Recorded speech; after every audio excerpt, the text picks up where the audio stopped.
Good evening. How's everybody doing? Great to be learning with you on a Wednesday, Yom Revi'i. Let's light up the darkness. Who's in the house on a Wednesday? Renee in Indiana, Yehudit in South Carolina, Melissa in Great Neck, Lucy in Minnesota, Shandora in the Bronx, Bella in Florida, Joe in the Inland Empire, Belle in Texas, Sharon in New Jersey, Lorraine in Texas, Lester in Florida, Moshe in Brooklyn, Lynn in Canada, Guy in Dayton, Elise in Virginia, Nancy in North Carolina. Welcome, everybody. I'd like to dedicate our learning today to Miriam Bas Gershon David, a young woman who had a very tough life with a lot of physical challenges, and perished from the world yesterday at the age of 32. She had a tremendous spirit. Wrote a poem that was so moving about how difficult it was for her, because of the physical disabilities. She often wasn't in control of her person, but was in full command of her thoughts and her creativity. And it was not easy. May her neshama have an aliyah. May she have a great elevation in the world of souls. And may our learning today lift her a little bit higher. And let us say amen. We've got a good start on page 26 yesterday. Our daf is 26 here in Tractate Menachot, the 30th volume of the Talmud. Continuing our journey through chapter 3, now opening Mishna number 7. Mishna 7 in chapter 3, which is about halfway down, maybe a little more than halfway, page 26a. Mishna 7.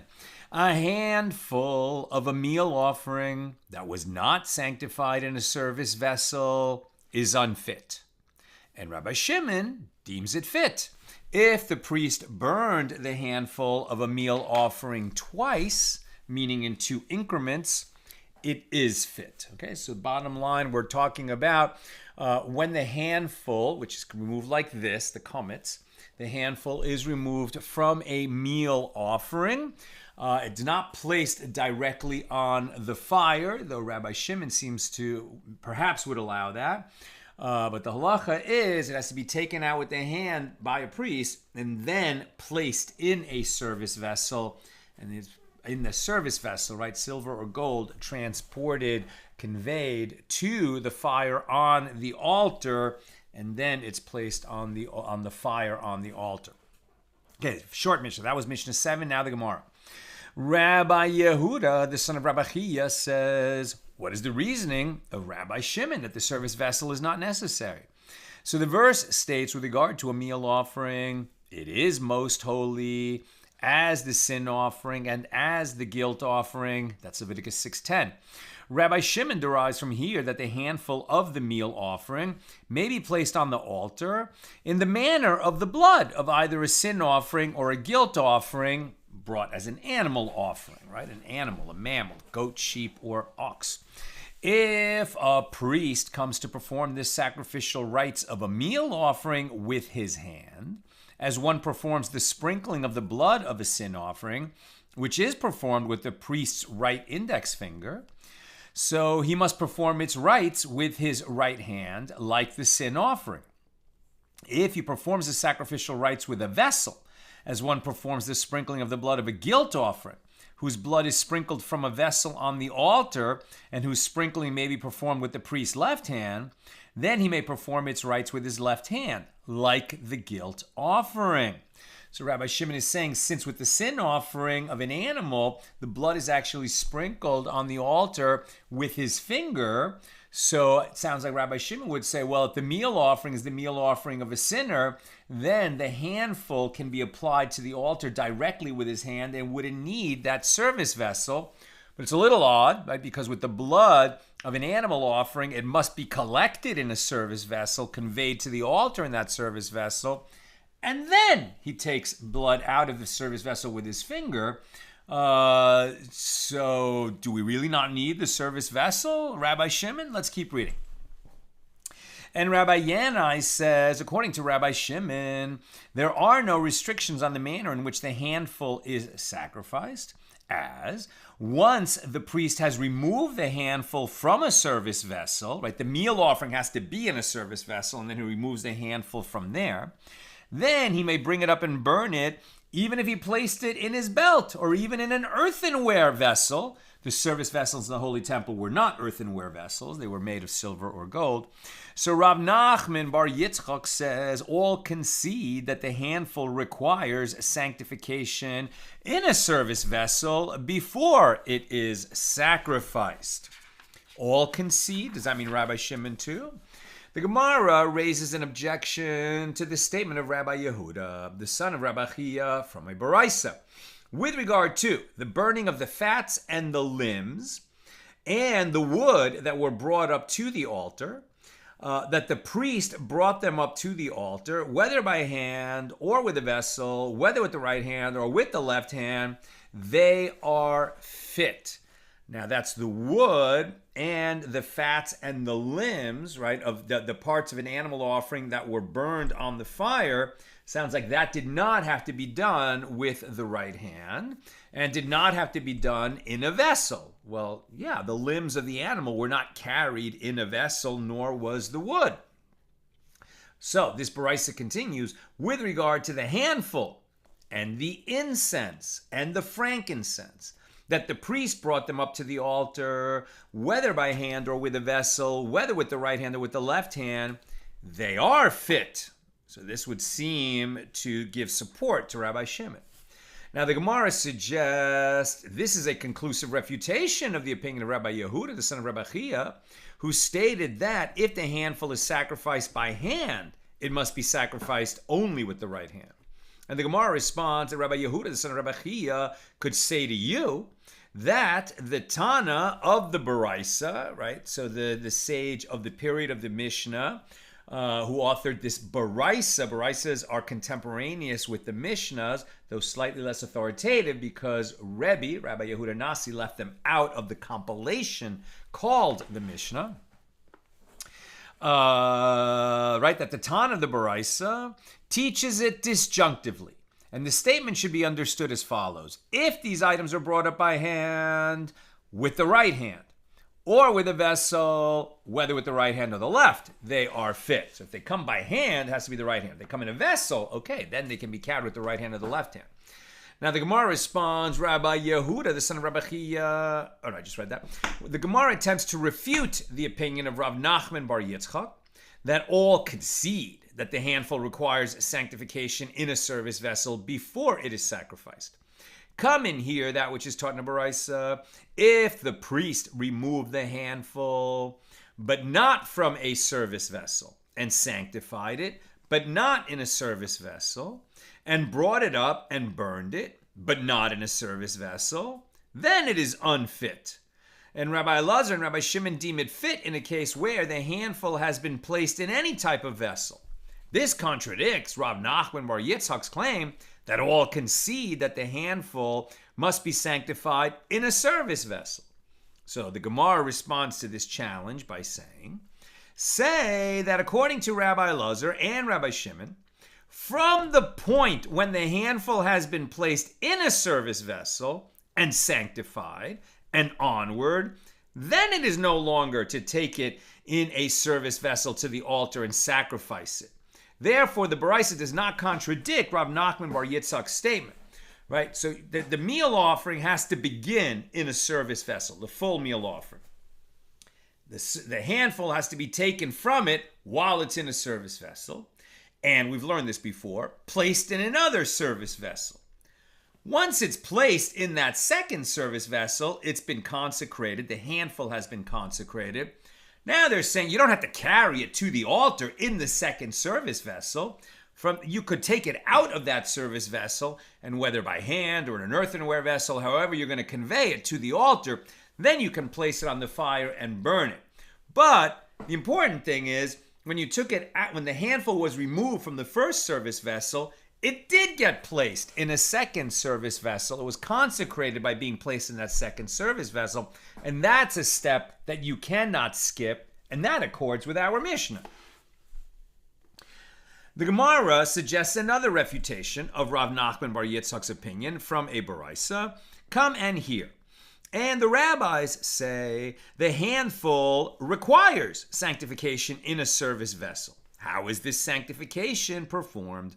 The priest removes the handful from a service vessel and sanctifies it in a service vessel and brings it up and burns it in a service vessel. Rabbi Shimon says once the handful is removed from a service vessel, the priest may bring it up and burn it even if it is not in a service vessel, and this is sufficient for it.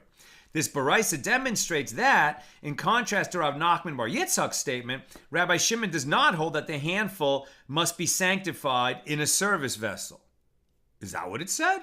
Didn't it say that even Rabbi Shimon would take it out of the second vessel to transport it, but it got into that second service vessel? That's the way I read that. Now the Gemara answers say that, according to Rabbi Shimon, once the priest removes the handful and sanctifies it in a service vessel, the second vessel, then he may bring it up and burn it, and this is sufficient for it, right? But it got into the second service vessel. The Gemara suggests another proof. Come in here. If the priest removed the handful with his right hand and put it in his left hand, he shall return it to his right hand. If the handful was in his left hand and he intended to partake of the meal offering in an improper manner, whether outside its designated area or beyond its designated time, the offering is not valid, but there is no liability to receive kares if one partakes of it. Compounded errors, right? Taking it outside its designated time or place would render it unfit. And then if you ate it, because beyond its time, it could be nasar. If you intended to take it beyond its time, it could be pigul. Then if you ate it, would be kares. But if on top of that, you removed it with the left hand, then you've got two errors, and that's why kares would not apply. We're on 26b now. The Gemara presents an alternative version of this Baraisa.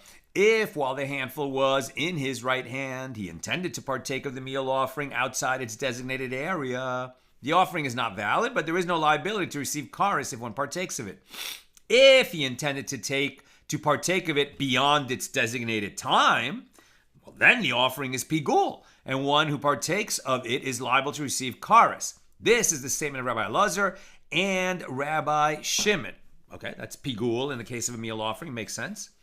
And the rabbis say once he put the handful in his left hand, the placing of it in his left hand renders it unfit, and it cannot be rendered fit by returning it to his right hand, right? Taking the handful out with the left hand already disqualifies the offering. What is the reason?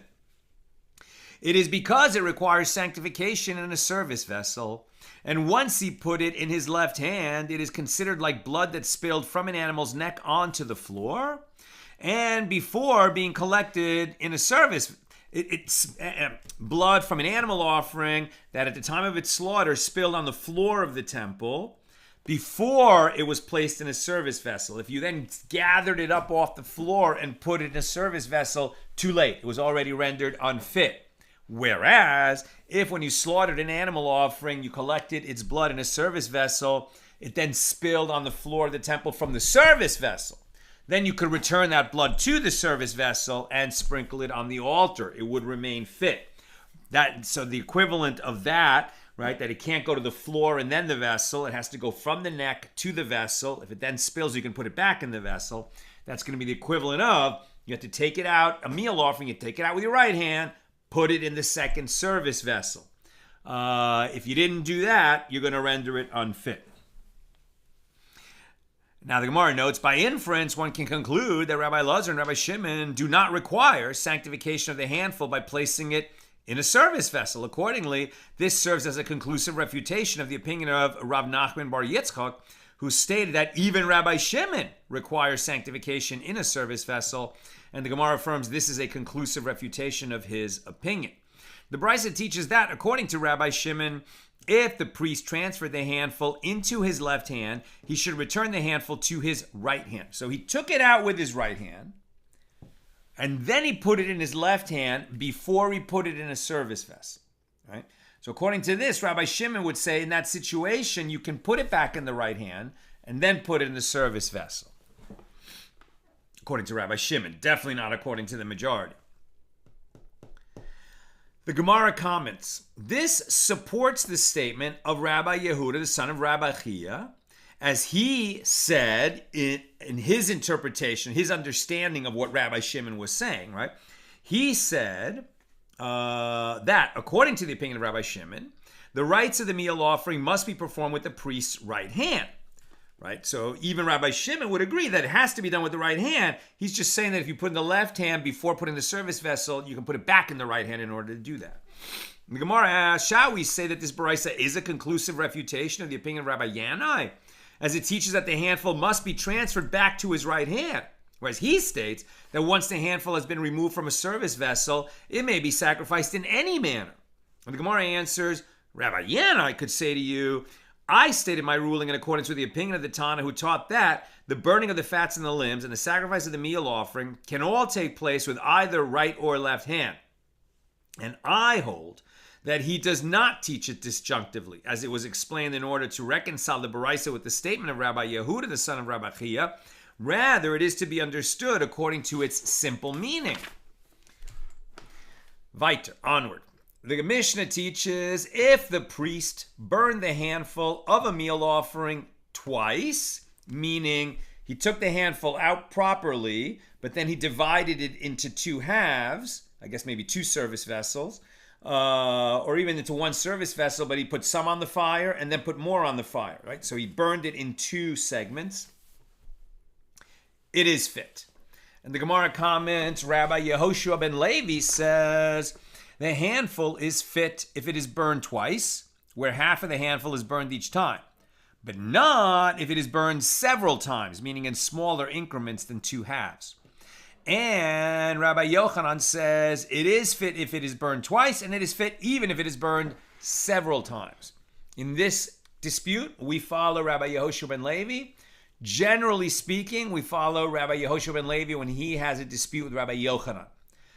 Generally speaking, when Rabbi Yochanan has a dispute with Reish Lakish, we follow Rabbi Yochanan. Okay. The Gemara asks, what is the basis for the dispute between these two opinions? And Rabbi Zera said, the dispute between the two, right, between Yehoshua ben Levi and Rabbi Yochanan, is with regard to whether there is significance to a handful that is less than the size of 2 olives, and whether there is significance to the burning of less than an olive bulk on the altar. Right? So when we're talking about minimum measures, at what point do we get so small that we have not done a significant act? And remember that the handful, which is done like this with the 3 fingers, it's not that much, right? The handful is pretty small. So if you're talking about 2 olive bulks, I mean, olives can be pretty big. There's not that much more than 2 olive bulks in there. So let's keep reading. Rabbi Yehoshua ben Levi holds that there is no significance to a handful that is less than 2 olives, and there is no significance to the burning of less than an olive bulk on the altar. Therefore, the Mishna's statement that the handful may be burned in 2 increments is meant literally, and the handful may be divided into only 2 equal portions where each one contains exactly 1 olive bulk or more. It may not be divided further, since doing so would result in the burning of less than an olive bulk on the altar. And Rabbi Yochanan holds that there is significance to a handful that is less than the size of 2 olives, and there is significance to the burning of less than an olive bulk on the altar. Therefore, if the handful was divided into several small portions, and each portion was burned separately, it is fit. It was stated, from when precisely does the sacrifice of the handful render permitted the remainder of the meal offering for consumption by the priests? Right? So in the case of a meal offering, let's say the meal offering of a sinner or the meal offering that's brought as a free will offering by its owner, right? The priest is going to remove a handful, add frankincense and salt to it, and burn it on the altar. At that point, the edible portion of the meal offering, meaning the remainder of the meal offering, is permitted for eating, right? It's not permitted for eating until the handful is burned on the altar. So now they're going to say, okay, well, you said from when it's burned on the altar. At what moment can we say it's been burned on the altar? When the fire takes hold or when the fire finishes burning it? That's basically the question. From when precisely does the sacrifice of the handful render permitted the remainder of the meal offering for consumption by the priests? Rabbi Hanina says, from when the fire takes hold of it, i.e., when it ignites. Rabbi Yochanan says, from when the fire consumes most of the handful. Rav Yehuda said to Rabbi Bar Rav Yitzchak, I will explain to you the reasoning of Rabbi Yochanan. Rabbi Yochanan says, when the fire has consumed most of it. The verse states, quote, and behold, the smoke of the land went up as the smoke of a furnace. Genesis 19:28. And a furnace does not release smoke until the fire takes hold of the majority of the fuel. Rabbi Yochanan derived from this verse that the majority of the handful must be consumed by the fire, since the priests are instructed to make the handful smoke, as it is written, and the priest shall make the memorial part thereof smoke upon the altar. Rav and Bar Rav Ada said to Rava, your students say that Rav Amram said that it is taught in a baraisa. I have derived only with regard to items whose usual manner is to be sacrificed at night, for example, the limbs of the burnt offering and the fats of the burnt offering, that the priest may bring them up and burn them after sunset, and they are consumed throughout the entire night. This is derived from the verse, this is the law of the burnt offering. It is that which goes up on its firewood upon the altar all night unto the morning. Now, with regard to items whose usual manner is to be sacrificed during the day, for example, the handful of the meal offering, the frankincense, the incense, the meal offering of the priests, the meal offering of the anointed priest, and the meal offering that accompanies the libations. From where is it derived that the priest may bring them up and burn them after sunset? That they have to be sacrificed during the day. Can the parts that are going to be burned on the altar be burned at night? The Gemara interjects, why would they be allowed to be burned after sunset? But didn't you say that these items are items whose usual manner is to be sacrificed during the day? And the Gemara clarifies, rather, the question of the Baraisa is as follows. From where is it derived that these items may be brought up and burned concurrent with the setting of the sun?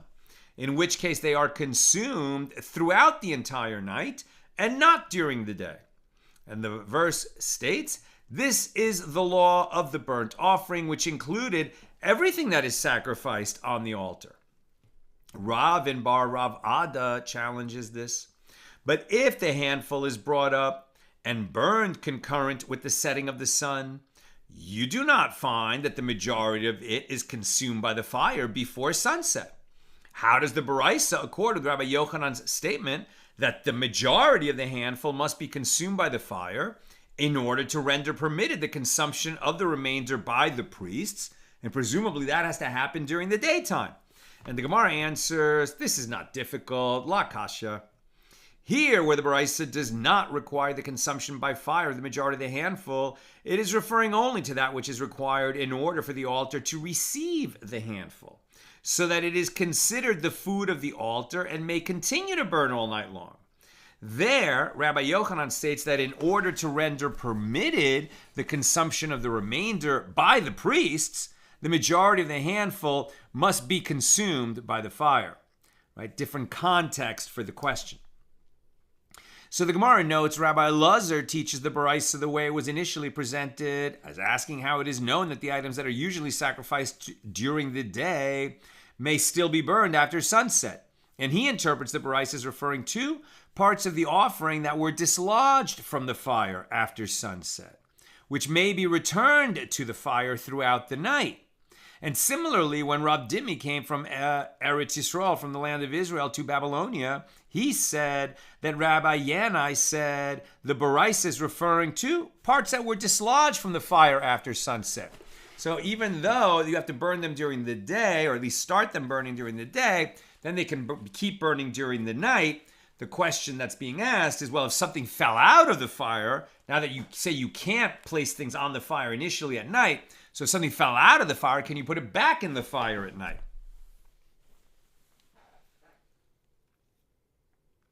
The Gemara asks, and did Rabbi Yanai in fact say this? But doesn't Rabbi Yanai say, in the case of incense that was dislodged from on the top of the altar? Now, do we burn incense on the large altar, also called the external altar, or the main altar, or the national altar, the big altar that's in the courtyard of the Holy Temple, when the temple is standing in Jerusalem, which it hasn't in 2,000 years, but when it was there, that was the altar where the animal offerings were burned, where the libations were poured, where the handful of meal offering was burned along with salt and frankincense, and where the blood was sprinkled of individual offerings and most communal offerings. That's the main altar.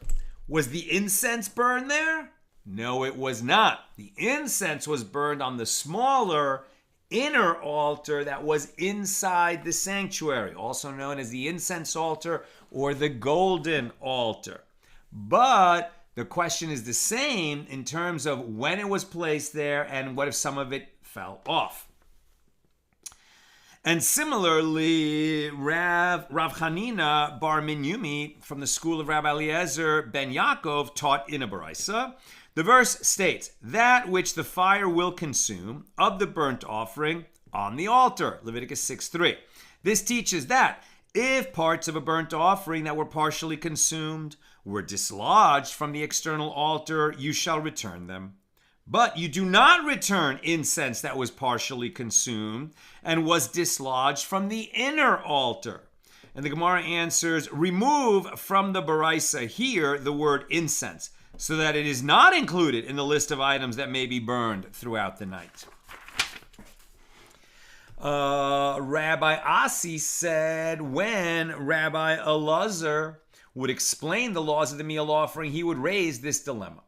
Rabbi Elazar raises a dilemma with regard to a handful that a priest arranged on the altar, and he arranged the arrangement of the wood on the altar on top of it. So normally things that are burned on the fire on the altar, right? The pyre, P-Y-R-E, which is that wood pile that is burning on the main altar, right? There's the wood fire, and then things that are going to be burned on the fire, like the limbs of animal offerings or the handful from a meal offering, are placed on top of the bonfire, right? On top of that wood fire. Now what they're going to ask is, well, what if you put the offering directly on the altar and you put the burning wood on top of it? Would it still be a fit burning of the parts that are burned? Right? So with regard to a handful that a priest arranged on the altar, and he arranged the arrangement of wood on the altar on top of it, then what is the law? Is this considered a proper manner of burning? Or is this not considered a proper manner of burning, since the handful is not arranged on top of the wood? And the Gemara comments, no answer was found, and the dilemma shall stand. Teku. Chizkiah raises a different dilemma. With regard to the limbs of the burnt offering that a priest arranged on the altar and arranged the arrangement of the wood on the altar on top of them, what is the law? Do we say that the Merciful One states, and Aaron's sons, the priests, shall lay the pieces and the head and the fat in order upon the wood that is on the fire upon the altar, teaching that they must be placed specifically atop the wood? Or perhaps, since it is written in another verse, that which the fire will consume of the burnt offering on the altar, indicating that the burnt offering may be arranged directly on the altar. If the priest desires to arrange the limbs in this manner, he may do that. And if he desires to arrange them in that manner, he may do it also. So the Gemara comments, no answer was found, and that dilemma shall also stand unresolved. Teku. Rabbi Yitzchak Napacha raises a dilemma with regard to the limbs of an offering that a priest arranged adjacent to the arrangement of the wood on the altar. What is the law? And the Gemara explains, do not raise. So now we've asked, can a meal offering be under the wood? Can the limbs of an animal offering be under the wood? Now they're saying, okay, well, what about the part that you're going to burn? Instead of placing it under the wood or over the wood, you put it next to the wood. Is that going to be a fit manner of burning? The Gemara explains, do not raise the dilemma according to the opinion of the one who says that the phrase upon the wood, al, using the word atop or al, is meant literally as upon the wood is written and not next to the wood. So he would have said you have to put it on the wood. So when should you raise the dilemma? Now we're on page 27a. Raise it according to the opinion of the one who says in the Mishna that we will encounter on page 96 that the term upon, al, means adjacent to. According to that Tana, what is the law in this case? Is it explained that here too the phrase upon, meaning al, right? Al, the word al in Hebrew, on the wood, could mean next to the wood. Or perhaps this word al, that is on the fire of the, al, the wood, that is on the fire on the altar, teaches that upon the wood is to be understood as similar to upon the altar, and just as there upon the altar is meant literally, so to here the phrase upon the wood is meant literally. And the Gemara comments, no answer was found, so this dilemma shall also stand unresolved. Take coup. And that concludes our discussion of Mishnah number 7. We move on to Mishnah 8, which is relatively short, and its Gemara is pretty short. So I'm almost done. Questions or comments, please get them in now.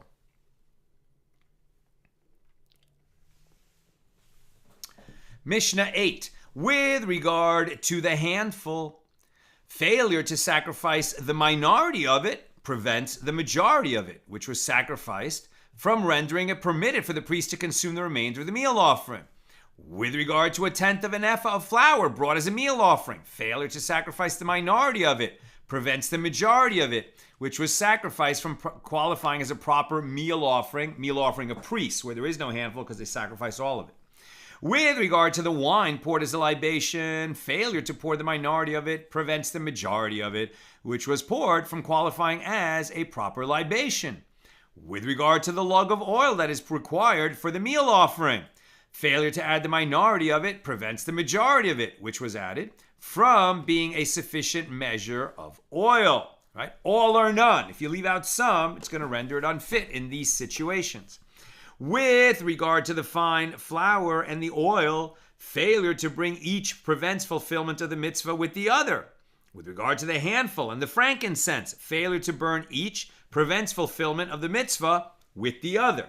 Handful has to be burned with its frankincense. If you burn the frankincense without the handful, no good. If you burn the handful without the frankincense, no good. That's Mishnah 8. Now the Gemara.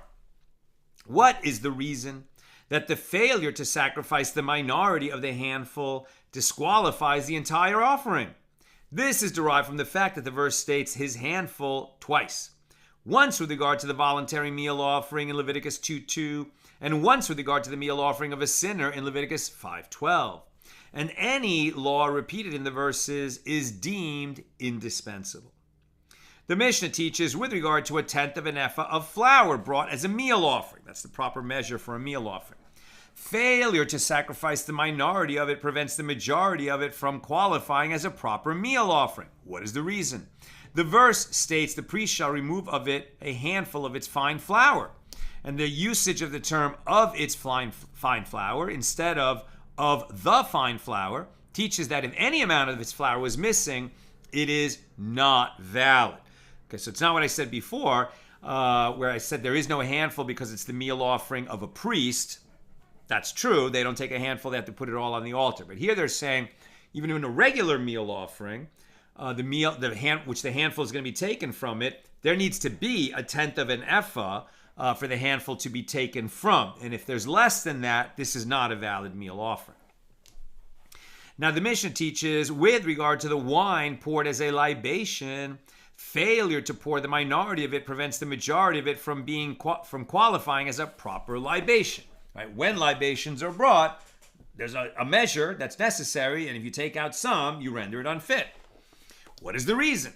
The verse states concerning the libations, so shall it be done, in Numbers 15:11, and the term so indicates that the libations must be sacrificed exactly in the manner described without any deviation.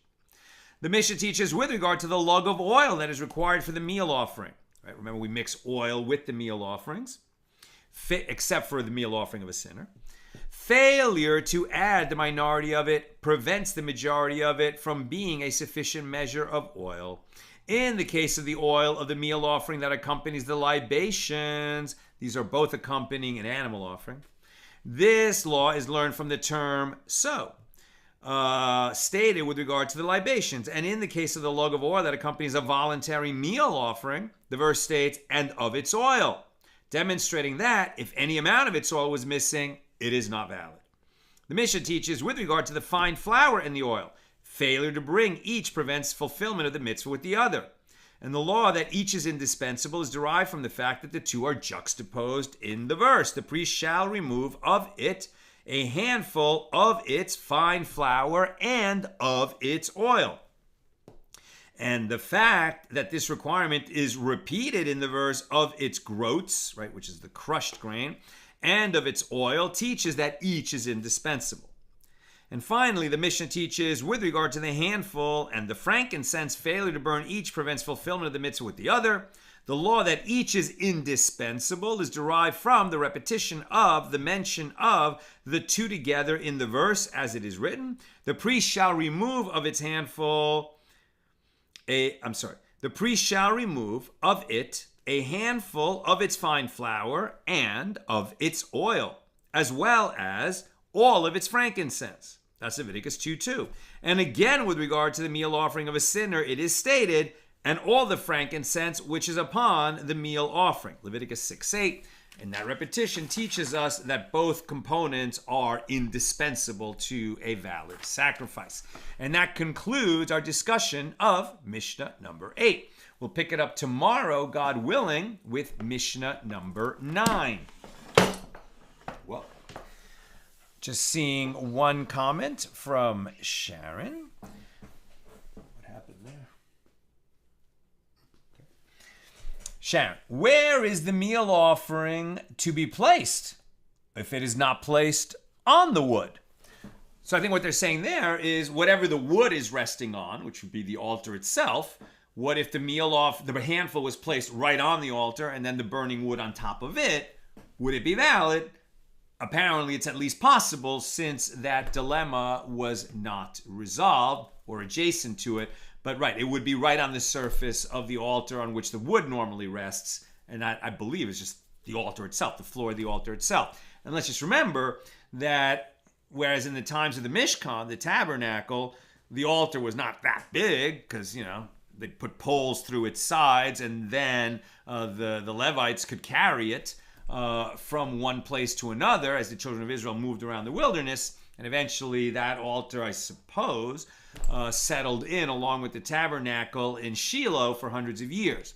But later, after Solomon built the first temple, and then again in the second temple, the altar was big, like really big, right? Really big, like bigger than this room.